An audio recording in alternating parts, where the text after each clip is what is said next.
Well, welcome. We're going to continue our study today as we are looking into Revelations chapter 9.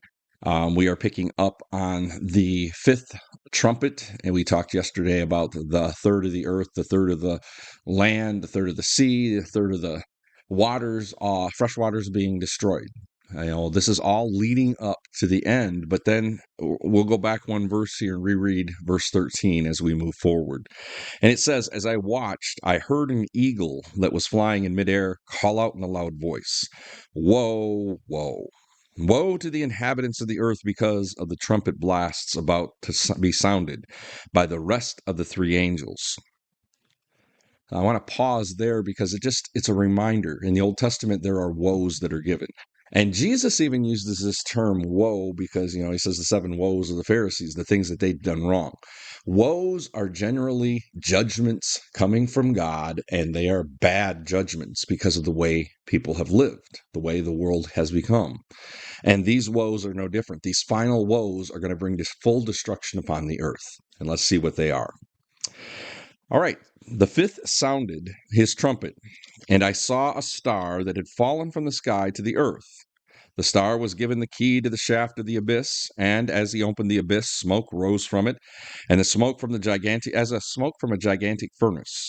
The sun and the sky were darkened by the smoke from the abyss, and out of it out of the smoke came locusts that came down upon the earth, and they were given power like scorpions of the earth.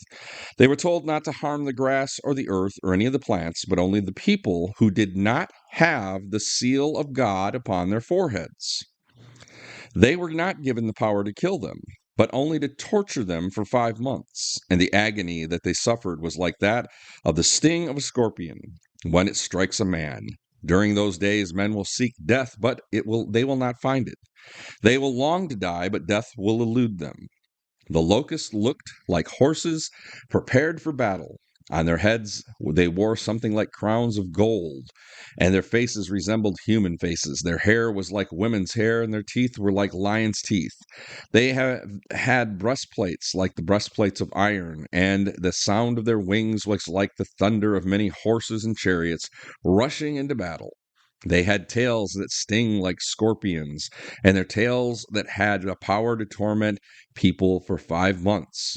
They had as a king over them the angel of the abyss, whose name in Hebrew was Abaddon, and in Greek, Apollyon. The first woe is past, 2 other woes are yet to come. Now, the description here has been, debated by people for years, and in modern times, they've tried to say that the locusts are basically helicopters, or they're descriptions of planes showing how, the power is going to rise in the end. But I want to remind you of a couple of things. First and foremost, we got to stick to what the Bible is telling us. And it tells us a star from heaven, an angel from heaven is coming down to open the abyss, to free the angels who have been sealed until the time of destruction at the end of the world. This is exactly what is going on in this passage. This angel is going to open the abyss, and out of it, Abaddon, is going to come.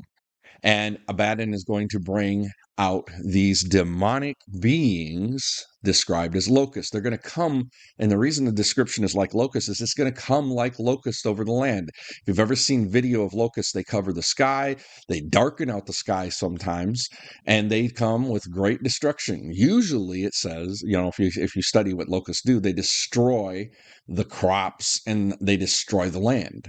But here it says they're told not to destroy the land. They're only there to put stings that sting the people, bug the people, and only the people of the earth who are not sealed by God.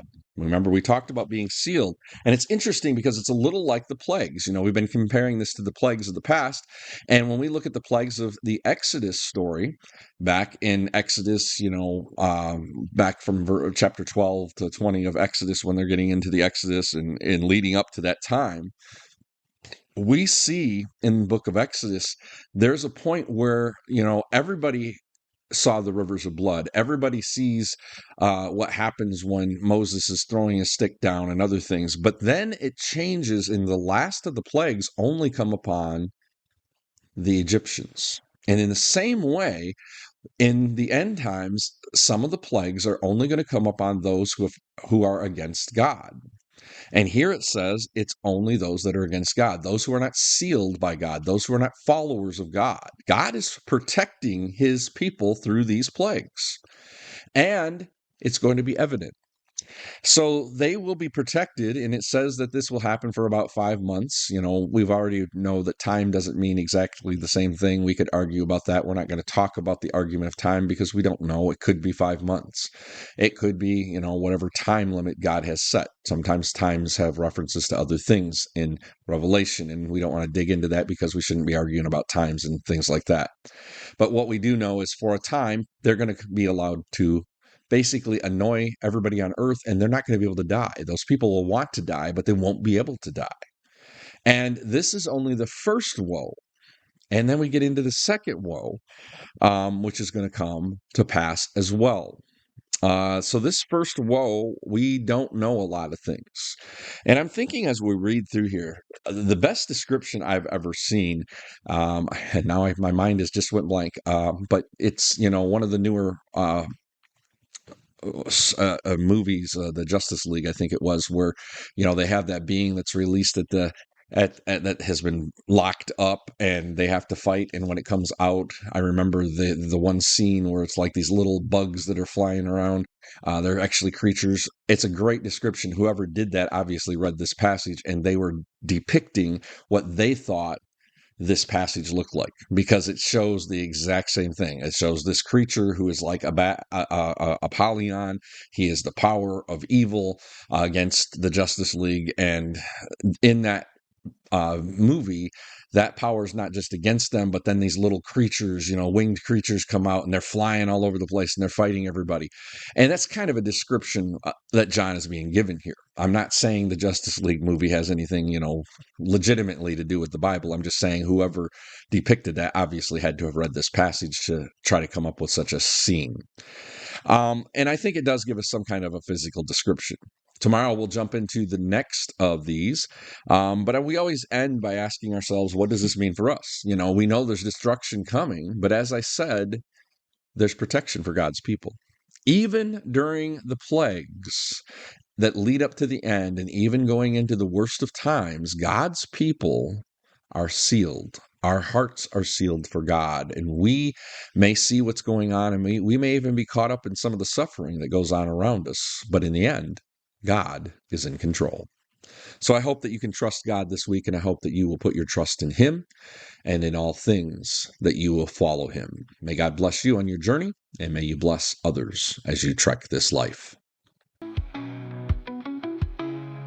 That's today's Devo on Deep Treks. No matter how deep the questions or dark the doubts, there's always a path forward. Reach out at deeptreks.com with prayer needs or topics you'd like us to explore. Keep trekking. Renewal is never far away. Be blessed on the journey and bless others along the way.